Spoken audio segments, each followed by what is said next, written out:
Bonjour à tous et bienvenue sur Mosaïque. À la une aujourd'hui, à Sarreguemines, les parcs-mètres n'en finissent pas d'évoluer.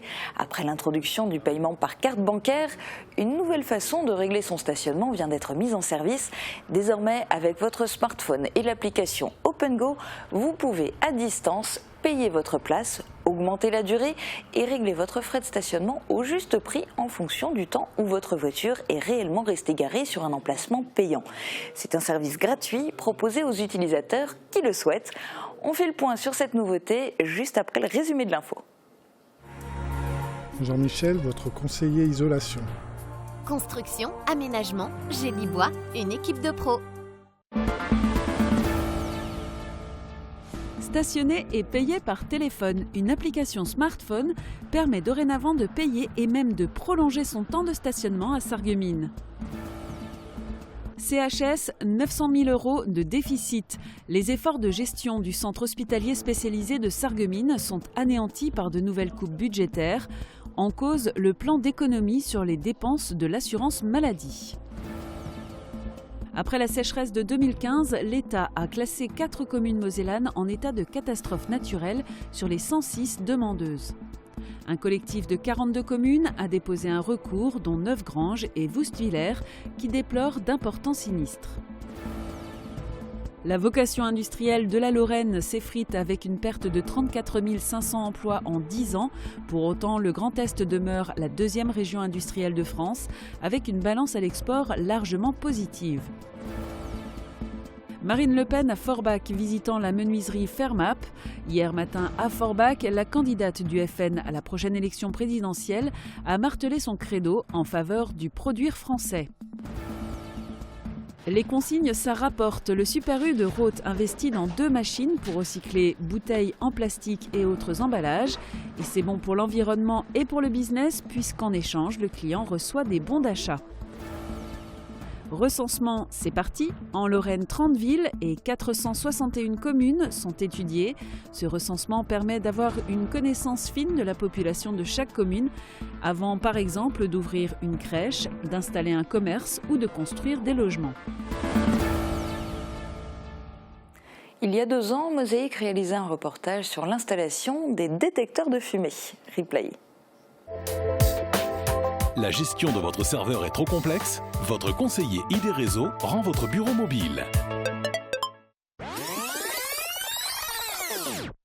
La loi date du 9 mars 2010, mais l'obligation ne sera effective que le 8 mars prochain. À cette date, tous les logements devront être équipés d'un détecteur autonome avertisseur de fumée. En clair, un appareil permettant d'avertir l'occupant d'un logement du début d'un incendie grâce à un signal sonore. La loi impose un détecteur par logement, mais si vous avez une habitation sur plusieurs niveaux, n'hésitez pas à mettre un détecteur à chaque étage. Pas de réchauffement des températures en perspective, mais un grand soleil. Regardez les prévisions pour demain. Avec le Crédit Mutuel, partenaire des grands événements sportifs.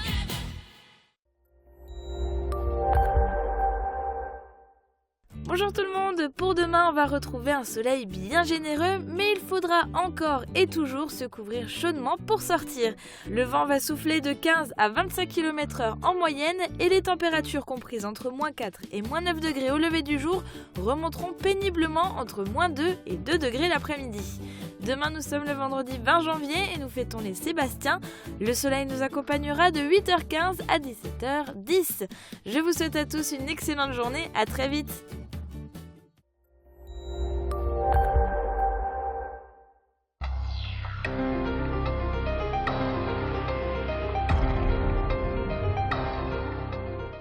Un nouveau service gratuit pour vous simplifier la vie. Il s'agit d'OpenGo, une application pour smartphone permettant de payer sa place de stationnement à distance et à la minute près. Elle vient d'être installée à Sarreguemines et elle est d'ores et déjà disponible.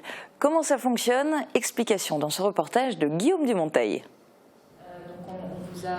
Si vous êtes un adepte de votre smartphone, vous savez que cet appareil peut vous simplifier la vie. Le nouveau service mis en place depuis hier à Sarreguemines le démontre à nouveau. Il s'agit de l'application OpenGo. Disponible gratuitement dans l'App Store et sur Google Play, elle permet de régler son coût de stationnement et d'en augmenter la durée à distance sans utiliser un horodateur et un ticket. Tout passe par Internet. Illustration avec un cas concret. Vous êtes chez le médecin, le temps se prolonge, vous avez une durée de stationnement d'1 heure et au bout de l'heure, en fait, vous avez le stress de revenir à l'horodateur pour récupérer le ticket, reprendre un nouveau ticket et là, pour le coup, vous pouvez directement depuis la salle d'attente prolonger votre temps de stationnement ou l'arrêter si d'aventure vous revenez plus tôt. Donc on est vraiment sur du temps réel. Vous payez seulement les minutes où votre véhicule est resté garé sur une place payante. Avec OpenGo, on peut arrêter la session au moment où on le veut et on est payé au prix juste, c'est-à-dire on est payé à la minute près. A noter cependant que le coût des 26 premières minutes est incompressible. Si vous restez garé moins longtemps, vous aurez quand même 20 cents à payer. Le montant du stationnement n'a pas augmenté malgré l'apparition de ce nouveau service. Vous avez le choix d'utiliser OpenGo ou pas. Sarreguemines est la 4e ville en France où ce système est mis en place. Metz va également l'adopter le 1er février. Dans toutes les communes où OpenGo a été installé, les recettes de stationnement ont augmenté. La souplesse et la justesse tarifaire apportées par cette application n'y sont pas étrangères. On n'arrête pas le progrès, c'est valable pour les nouvelles technologies, mais aussi pour le recyclage de nos déchets. Récemment, le Super U de Roth a fait l'acquisition de 2 machines qui permettent de recycler des bouteilles en plastique et d'autres emballages en échange de bons d'achat. Une opération 100% gagnante pour les consommateurs. Reportage de Sandrine Servino et Thomas Drouin. Le recyclage, c'est important pour la planète, mais si on peut le faire tout en gagnant de l'argent, c'est encore mieux. Et ça, le Super U de Roth l'a bien compris et propose à ses consommateurs une solution 100% gagnante. Le client, c'est tout simple. Il suffit simplement qu'au lieu de mettre ses bouteilles dans sa poubelle, il les met dans les machines chez nous et il récupère un bon d'achat pour chaque bouteille. Une bouteille est égale à 1 centime. De l'autre côté du parking, ce sont les bouteilles en verre consignées, les canettes en alu et en fer et les boîtes de conserve qui peuvent être déposées. Le recyclage des bouteilles en plastique est effectué par la société Rico-Suez. Les bouchons sont eux récupérés par une association. Les canettes et les conserves sont prises en charge par une société sarregueminoise qui s'occupe de recycler le fer et l'aluminium. Mais concrètement, que deviennent tous ces déchets ? Le plastique va pouvoir redevenir du plastique. Ou alors, on va pouvoir faire, par exemple, de la laine polaire ou d'autres types de matériaux. Tout ce qui est métallique, ce qui est récupéré par cette machine ici, ou tout ce qui est emballage en verre consigné, va pouvoir être réutilisé derrière. C'est-à-dire que le métal va pouvoir redevenir du métal. On va pouvoir le fondre et refaire des bobines de métal et refaire des emballages en métal. Les bouteilles en verre consignées seront lavées et pourront être utilisées peut-être 20 fois dans le circuit de commercialisation. Une revalorisation des déchets remarquable et précurseur dans la région, une solution qui mériterait d'être propulsée à l'échelle nationale. C'est vrai que pour des machines comme celle-ci, c'est très compliqué de convaincre des magasins parce que la consigne n'est pas en vigueur partout en France. Donc en Alsace, les directeurs de magasins sont habitués à ce genre de concept. Et là, c'est pas un problème, c'est vraiment dans la culture locale. C'est vrai que sinon, partout en France, c'est très compliqué. La consigne a totalement été abandonnée partout ailleurs. Le magasin Bachois espère donc que ses clients perpétueront ce réflexe bon pour la planète et pour leur porte-monnaie. Et mon invité économique aujourd'hui est justement le directeur du Super U de Roth, Michel Diac. Bonjour. Bonjour à vous. On le voyait dans le reportage, le représentant de la société Tomra explique que c'est un petit peu compliqué de convaincre les chefs d'établissement, les responsables de magasins. Vous, qu'est-ce qui vous a décidé à installer ce système ? Écoutez, c'est pas d'aujourd'hui, c'est un concept qui existe depuis plus de 20 ans, que j'ai vu dans une entreprise, enfin un hypermarché qui s'appelle les hypermarchés Migros en Suisse, qui était avant-gardiste. Et en fait, j'ai trouvé ça très lucratif parce que c'était les enfants qui ramenaient les boîtes de conserve. Et donc je me suis dit, ça doit exister, ça doit exister. Donc le jour où j'ai repris le magasin, je me suis penché sur le problème et j'ai cherché sur Internet et c'est là que j'ai trouvé ces différentes machines. Est-ce que ça crée réellement une affluence ? Est-ce que vous voyez beaucoup de gens attendre devant les machines que ce soit leur tour ? Ah, tout à fait. D'ailleurs, pour ça, on a même laissé en service le dimanche. Et les parents viennent, c'est marrant, les parents viennent avec leurs enfants et utilisent ces machines. Donc ça attire aussi sans doute de nouveaux clients, je suppose ? Tout à fait. Il ne faut pas se voiler la face. C'est aussi notre objectif. C'est de fidéliser les clients autrement que par le biais des canaux que l'on connaît tous, la publicité papier ou autres promotions. Est-ce que c'est justement la manière ou l'une des manières de se démarquer par rapport à la concurrence, notamment de certains mastodontes dans le secteur? Tout à fait. Je pense que notre carte à jouer, pour nous, c'est la proximité. On n'a pas la même puissance, comme vous dites, de ces gros magasins. Par contre, on peut répondre par différents services qui sont la proximité, qui sont, je veux dire, enfin, excusez-moi, ce genre de service, voilà, tout à fait. Pour accueillir et servir au mieux vos clients, vous avez combien de personnes qui travaillent à Route? On est équivalent temps plein, 50 personnes. Avec à peu près quelle affluence au niveau clientèle? On est à peu près à 10 000 personnes par semaine. On reçoit 10 000 clients par semaine. L'objectif dans les prochains temps, c'est quoi? L'objectif, c'est d'aller le plus loin possible. L'objectif, c'est d'agrandir le magasin. L'objectif, c'est d'agrandir la zone et puis d'accueillir le plus de monde possible. Après, se fixer une barrière, je dirais que ce n'est pas possible. Donc pas d'objectif chiffré, précis En nombre de personnes, non. Plus on sera nombreux, plus on sera heureux. Avec des embauches prochainement? Il n'y a aucun problème. Il faut savoir que depuis 2009, je suis arrivé au magasin, il y a eu plus de 20 embauches de fait. Et puis même la synergie autour du magasin avec la station de lavage a créé de l'embauche. Les différents services ont créé de l'embauche puisqu'on fait de la livraison à domicile aussi avec un partenaire sur Sarreguemines. Donc tout ça a créé de l'embauche. Dernière question, parce que c'est une question qu'on se pose souvent dès qu'il s'agit de grandes surfaces. Des produits que vous ne pouvez plus vendre ou qui approchent de la date de péremption ou qui sont un petit peu abîmés, vous en faites quoi? Alors, je tiens à signaler aussi que les grandes surfaces, quelle que soit l'enseigne, ont depuis longtemps mis des filières en place. Alors pour nous concernant, j'estime que nos clients doivent en profiter en premier. Donc les produits qui arrivent à date limite, on baisse les prix. Et ensuite, une fois que la date est vraiment trop courte, on travaille avec les Restos du Cœur avec qui on a un partenariat vraiment privilégié puisqu'ils viennent régulièrement chez nous et on travaille ensemble. Eh bien, merci beaucoup d'être venu témoigner aujourd'hui et puis bonne continuation. Merci. On va parler maintenant du CHS de Sarreguemines. Ça a été une année sous le signe de l'évolution. Après des moments difficiles, la direction a souhaité présenter ses vœux pour 2017 à l'ensemble du personnel médical. Des vœux remplis de projets malgré les difficultés financières actuelles. Reportage de Barbara Polfos et Thomas Drouin. L'année 2016 n'était pas des plus simples pour le centre hospitalier spécialisé de Sarreguemines. Il a rencontré de nombreux désaccords en interne, notamment suite à la mise en place du groupement hospitalier de territoire, regroupant les hôpitaux de Sarreguemines, de Forbach et Saint-Avold. Désormais, l'équipe médicale, plus que motivée, a les yeux tournés vers 2017, qui ne sera tout de même pas une année facile. Le CHS fait toujours face à un budget serré, malgré une aide de la part de l'Agence régionale de la santé de près de 15 millions d'euros. La dette générale s'élève aujourd'hui à plus de 50 millions d'euros. Paradoxalement, 2017 sera une année de création et d'investissement pour le CHS qui met en place plus d'une quarantaine de projets. Les difficultés budgétaires sont réelles au CHS de Sarreguemines, puisque l'hôpital, comme tous les hôpitaux de France, participe et contribue à l'effort national d'économie du plan assurance maladie sur 3 ans.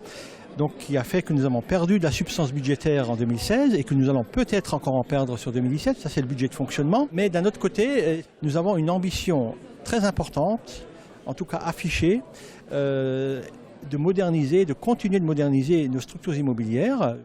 Reconnu comme l'un des plus grands hôpitaux pour malades et difficiles et avec plus de 10 000 patients suivis dans tout le CHS sur l'année, l'hôpital tient à continuer sur cette voie. Nous avons une grosse capacité. Aujourd'hui, nous avons à peu près 145 lits que nous allons augmenter de 18 lits supplémentaires lorsque le projet sera terminé, c'est-à-dire dans grosso modo 2 ans. Et donc, ce qui fait que nous sommes sans partage aujourd'hui le premier établissement de France pour ce type de prise en charge, donc de malades difficiles. Le principal projet pour 2017 est la création d'unités spéciales pour l'hospitalisation de femmes d'autistes et d'auteurs de violences sexuelles. De nombreux aménagements liés à l'addictologie, à la psychiatrie infanto-juvénile ou encore aux soins somatiques devraient aussi aboutir d'ici la fin de l'année. Côté politique, hier vous avez pu voir dans notre JT le résumé de l'élection du président de la communauté de communes du Pays de Bitche. Lundi soir, l'installation du nouveau conseil communautaire s'est transformée en marathon à Bitche. 7 heures au total. La première surprise est intervenue dès l'élection du premier vice-président. David Suc, adjoint au maire de Volminster et vice-président du conseil départemental, avait annoncé qu'il voulait du changement, notamment dans la gestion des ordures ménagères, et que s'il n'obtenait pas gain de cause, il se présenterait à la présidence de la Comcom. Si David Suc ne s'est pas présenté, c'est qu'il avait visiblement obtenu gain de cause. Néanmoins, son élection à lui n'aura pas été un boulevard. En effet, Éric Emert, le maire de Rimelin, se présente également au poste de premier vice-président en charge des ordures ménagères. Un dossier lourd et brûlant pour un poste déjà essentiel dans le dispositif. Comme un remake de l'élection cantonale de 2008, c'est un vrai choc entre les deux prétendants. À l'époque, David Suc avait remporté la victoire. Hier soir, il a été battu de peu. La candidature Emert est une candidature surprise qui obligera les deux hommes à se départager en 2 tours. Résultat final, 35 pour Emert, 30 pour Suc, 2 votes blancs. Éric Emert est le premier vice-président. David Suc a perdu son pari. Il ne se présentera plus à aucun poste lors de ce conseil communautaire. Éric Emert gagne sa revanche de 2008. Alors, il y a eu d'abord l'élection du président pendant environ 1 heure. Et puis pour élire 14 vice-présidents, il a fallu 6 heures. Je vous propose de faire le tour des gagnants et des perdants à travers ce reportage réalisé par nos confrères de TV Cristal. Dans l'ordre du tableau, Éric Emert, premier vice-président en charge des OM. Norbert Dor, deuxième VP aux relations avec le monde associatif et nouvelles compétences.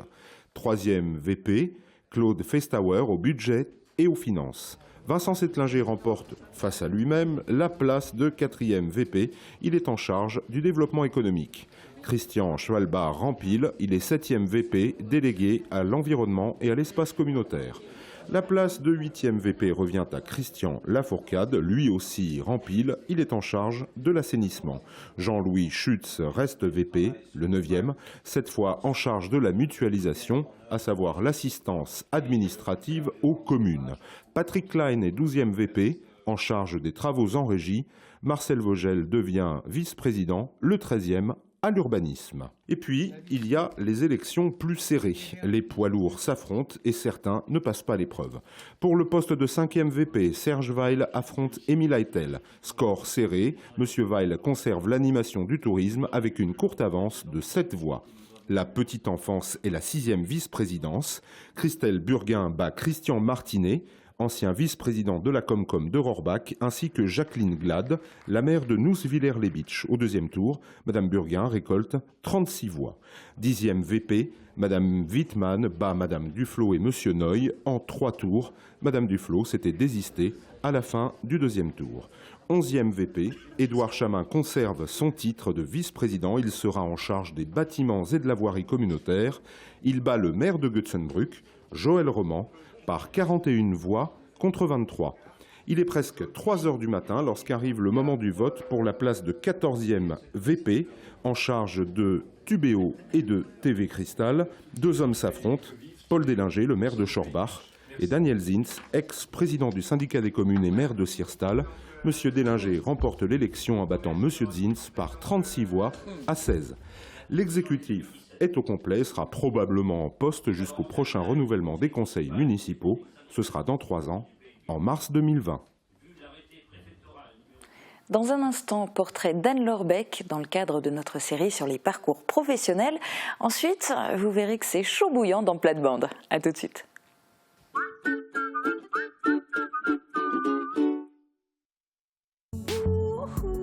Il ne faut jamais perdre de vue que l'essentiel dans le service de l'assurance, c'est le moment difficile, le moment du sinistre. L'important, c'est d'avoir un agent d'assurance, un interlocuteur en tout cas, qui a une bonne réactivité, qui est bien entouré, qui a une équipe efficace, dynamique. Les assurances AXA Philippe Thierry sont à votre service et répondent à tous vos besoins. Pro et compagnie à Sarreguemines brade ses prix. Le moment idéal pour changer votre réfrigérateur, votre lave-linge ou votre lave-vaisselle. Et votre aspirateur n'est-il pas un peu fatigué? Votre écran plat est-il en état? N'en faut-il pas un autre pour votre cuisine ou votre chambre à coucher? Les opportunités Pro et compagnie à saisir du 7 au 21 janvier. Pro et compagnie, le réflexe gentillesse. Tu me trouves belle? La poubelle? Si tu veux, je sors la poubelle. Quand on comprend de moins en moins bien, on finit par se couper du monde. Réagissez et testez votre audition gratuitement à la Passion de l'audition.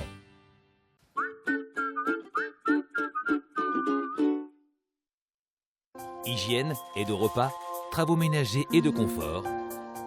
AVS Service, notre métier, vous accompagner.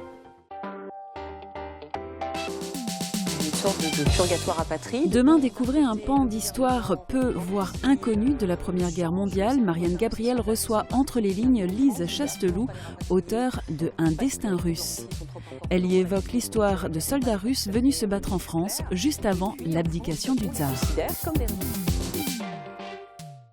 Anne-Laure Beck a créé un concept encore inconnu dans notre région, le secrétariat à la demande. Sa société s'appelle Réflexe Secrétariat. Il a fallu du courage à cette mère de 2 enfants et une capacité à croire en son projet avant de se lancer. D'autant plus quand on vient de subir de plein fouet un licenciement économique. Le niveau de confiance en soi n'est sans doute pas optimal et pourtant Anne-Laure a tenu bon malgré les critiques et les avis pessimistes.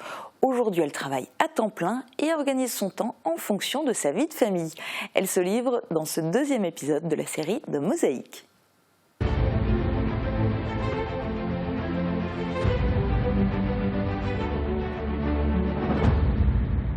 L'idée de Réflexe Secrétariat, c'était avoir ce réflexe de m'appeler quand on a besoin d'une secrétaire vraiment que ponctuellement. Pour des petites tâches. Une entreprise en croissance va demander des ressources croissantes, du temps de présence croissant, et on peut difficilement trouver ça en interne. Donc c'est une démarche très souple et très saine pour les entreprises parce qu'on peut vraiment faire évoluer les besoins et la réponse en fonction des contraintes marché. En fait, je viens quand ça arrange le client et quand le client a besoin de moi, je facture à la fin du mois. Dans les grandes villes, ça se développe énormément. Mais ici, ça a un petit peu de mal. Au départ, on m'a même dit « dans 6 mois, tu n'existeras plus ». J'ai commencé par être vendeuse en boulangerie, en tournée. Je me suis vite rendu compte que j'aimais beaucoup le secrétariat. J'aime beaucoup classer. Je fais des listings pour tout. J'adore ça. Donc je me suis reconvertie l'année de mon mariage. J'ai passé mon BTS d'assistant de direction et j'ai eu les résultats la semaine de mon mariage. J'étais assistant de direction dans une société et j'ai été licenciée économiquement pendant mon congé parental de mon 2e garçon. Donc j'ai très mal vécu ce licenciement. J'ai cumulé 2 mi-temps et c'était très compliqué de cumuler les 2. Donc je suis allée voir mes anciennes collègues de Pôle emploi. J'ai dit voilà, moi j'aimerais bien me mettre à mon compte, mais il faudrait que je sois aidée. On a trouvé une formation sur Paris, sur 10 mois, et après j'avais une certification pour être reconnue télétravailleuse à domicile. Le licenciement économique que j'ai subi m'a fait complètement changer. J'ai suivi un régime où j'ai perdu 35 kilos. Ça m'a permis d'avoir beaucoup plus confiance en moi, de réapprendre à être une nouvelle Anne-Laure. Ça m'a permis de me remettre en question et d'être épanouie aujourd'hui. J'ai pris goût à cette liberté de gérer mon planning moi-même en fonction aussi de ma vie de famille. On m'a traitée de folle au début. Je suis peut-être folle, oui, parce que je fais beaucoup d'heures, mais j'aime ce que je fais et ça fait plaisir quand le client est content et qu'il me félicite. Moi, voilà, c'est ça ma récompense.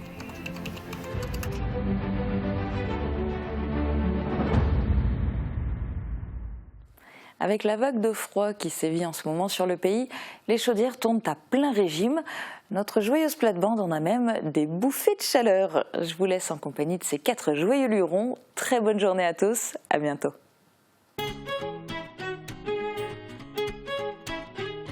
N'achetez pas votre cuisine avant de passer chez Oseo. Oseo, osez votre cuisine.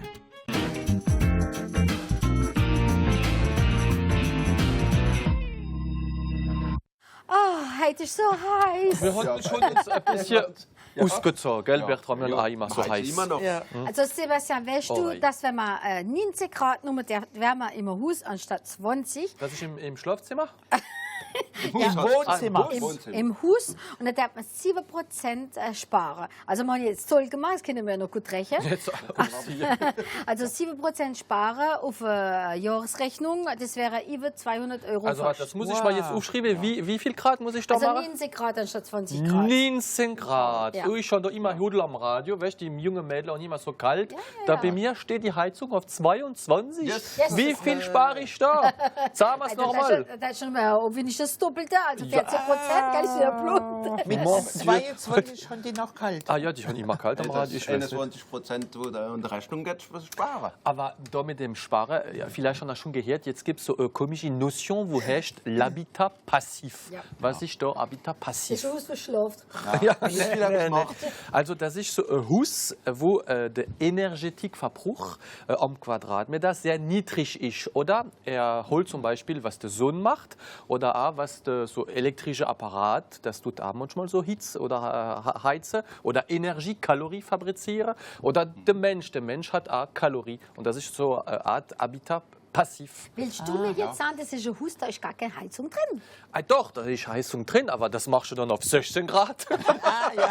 Und der Rest? Und die Menschen wärmen den Rest dazu. Richtig, aber da ist das Haus noch gut isoliert und so wieder, ist mit besserem Material gebaut. Und, aber ich finde die Notion auch ganz interessant. In Kanada, gell? Wie machen In Kanada machst du noch viel Holz, gell? Ja. Da gibt es noch viel Holzhauer. Da war auch der Holzmichel, gell? Der hat gedacht, jetzt wird es mal Winter, jetzt gehe ich mal anfangen mit Holz zu machen. Macht der Holztopater und dann denkt er, ja, wird der Winter jetzt kalt oder nicht? Ich gehe mal da auf den Berg krabbeln, da wohnt noch so ein alter Indianerchef, der weiß das bestimmt. Dann geht er auf und dann fragt er den, der Indianer schaut so nah den Berg runter, winterkalt. Gut, dann sagt er, ich gehe doch noch ein bisschen mehr Holz machen, dann macht er Holz wieder, Pater Noah. Ich gehe mal jetzt wieder den Indianer fragen, wo krabbelt der Berg wieder hoch. Dann sagt der Indianer, schaut er wieder runter. Winter sehr kalt. Gut, er geht noch ein bisschen mehr Holz machen, gell? Krabbelt er wieder auf, noch Pater, und dann fragt er wieder der Indianerchef, ja, wird der Winter jetzt kalt oder nicht? Dann schaut er wieder so runter. Winter sehr, sehr kalt. Und das tut so für 4-5 Mal, dann krabbelt er wieder nun. Und dann fragt der Indianer wieder, Winter, schrecklich sehr kalt, ganz schlimm. Und dann sagt er, ja, wie weißt du das, Indianer? Ah ja, Wiesermann macht viel Holz. Ja, gerade mit dem Holz. Ja. Aber du, Sebastian, du machst ja kein Holz, du kaufst da die Pellets. Ja, die Pellets. Also das ist ja jetzt eine neue Mode. Früher hast du keine Pellets gefunden. Das erste Mal, wo ich das gesehen habe im Geschäft, und ich gemeint, das sind eine neue Art Gutzierer, gell, so Holzgutzierer. Ja.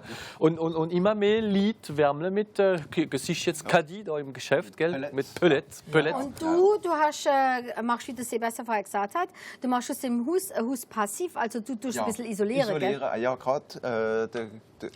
Man darf immer noch am Steuer 30% absehen, wenn man das Haus gut isoliert. Ja, das ist immer noch möglich. Also das muss man so unbedingt machen, weil man spart doch, wenn man isoliert. Aber was du vorher gesagt hast, ist doch ein bisschen so, Geld. Also in Deutschland sagt man immer, mach Holz, dann wärmst du dich 2-mal oder 3-mal so gern, wenn du das machst, wenn du das Hemd fährst und wenn du das Rind machst, weil auch noch einmal, wenn du im Oben liegt.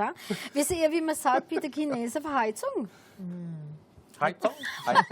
Ja, das? Ne, wirklich? Ja, Heizung.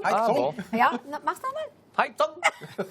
Genau, Heizung. Wenn man nicht gut isoliert ist, der Tod. Und weißt du, wie die Schwiegermama heißt auf Chinesisch? Nee. Bissong. Er hat Chinesisch gelernt. Ja. Und wenn du Travo hast? Umleitung. Und wisst ihr, von was das Lada die Hinterschiebt gewärmt ist? Lada. Also ist ja wie die trinken. Ja, wenn die trinken, dass sie sich das war jetzt nicht nett. Das war nicht nett. So, also Heizung, Chauffage und so weiter. Am besten man legt sie ohne Quett und deckt sich gut so. Oder man geht nur schlafen, wenn man nachher hinkommt, dann findet man drin ist ganz warm, gell? Ja, richtig. So, liebe Zuschauer, mit 19 Grad. Mit 19 Grad. Auch man zieht Chile an. Liebe Zuschauer, wir haben das nächste Mal wieder ein interessantes Sujet. Wir sind ja voll drin, jetzt schon Wochen und Monate lang, wir können schon gar nicht mehr hören. Das sind die Wale.